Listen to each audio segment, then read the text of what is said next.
Hello, TradeStation traders. Today we're going to use the P1 Strategy Architect to build a swing trading model of a stock. And we're going to go ahead and show you how to set this up. And what I'll begin by doing here is we're going to go to Edit Symbol. And the stock that we've chosen is Microsoft. We're going to look at this on a daily chart. And we're going to look at this from 10 years back. So we have a significant amount of data here. Now, what's interesting is that if we look at this over the last 10-year period, from that 2013 period up until about November 21, Microsoft had a very nice uptrend. But after November 21st, we see that it started to fall down quite significantly. And so what we're hoping to achieve by creating this swing trading strategy model is to see that a strategy will continue to make gains even as the stock itself values fell. So I'll show you how to set this up. In P1 Strategy Architect, this is very easy to do. We're going to go over to the Architect, and we set the strategy type to swing trade. We're going to set the trade direction to long only. We're setting our maximum trade risk to $1,000. Now that is based on 100 share contract, 100 share trade. So the minimum lot size that the P1 Strategy Architect uses by default is 100 shares.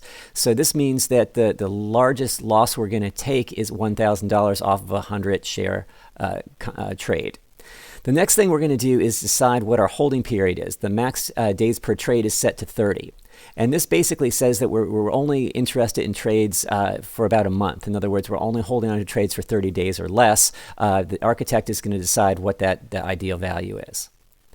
I'm going to go over to search filters, and the fitness function, basically the main way that we're going to search is based on net profit. And then I'm going to leave all of these other filters the same as their defaults.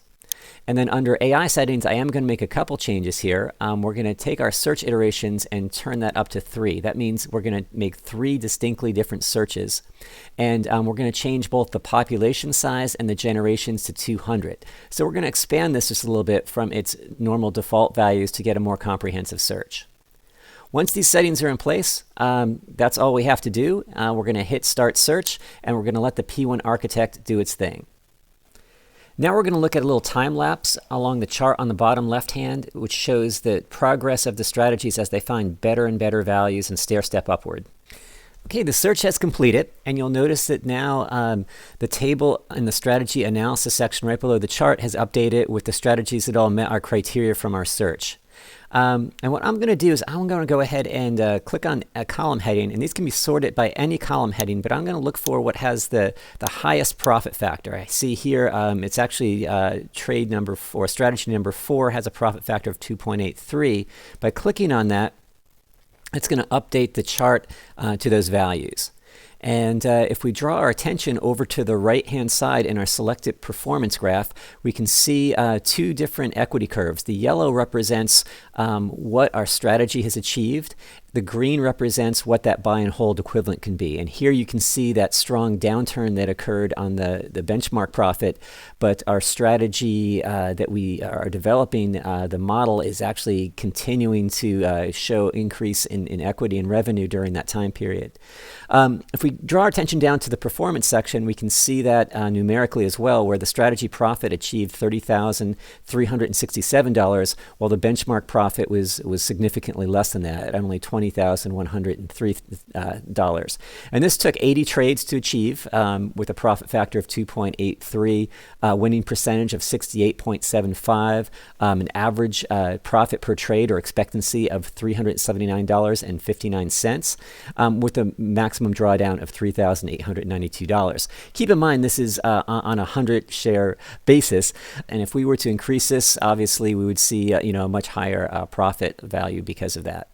So this is exactly how the P1 Strategy Architect is designed to work. We can even zoom in a little bit on the chart to get a better picture of what all those trades look like, and see that it was able to give us a pretty nice model right out the bat. That took about 15 minutes. I should point out that a model such as the one that we just created is different than an overall trading system. The model is really just a proof of concept for an idea, where a trading system has to include much more detailed testing to try to avoid curve fitting, or the idea that a trading system is only valid on a particular data set. From this step, we can actually go ahead and refine this more and turn this into a trading system, or we could use this or apply this idea to other stocks to create an entire portfolio. Once again, the P1 Strategy Architect can be used in many different ways, and this is just a way to illustrate how quickly and easily it is to develop a model for any particular market.